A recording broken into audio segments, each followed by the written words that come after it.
on a ruck right now. Just finishing up, getting back down by the river towards the house. A few miles in, some elevation gain, 40 pounds in the pack.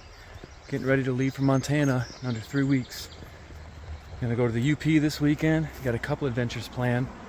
Gonna be going to Devil's Lake again, up to the cabin on Lake Michigan. But before then, it reminded me, Dunk made a video this year of him making a bow and gave me a little USB drive with that video on there. So I said I'd post that video for him. Cool video. We want to get into more bow making videos because we always send each other videos in the process and you learn a lot. You mess up a lot and watch the video back and figure out what you did wrong. Some geese. So enjoy Dunk's video. And I look forward to making a few more videos this summer, some of our adventures.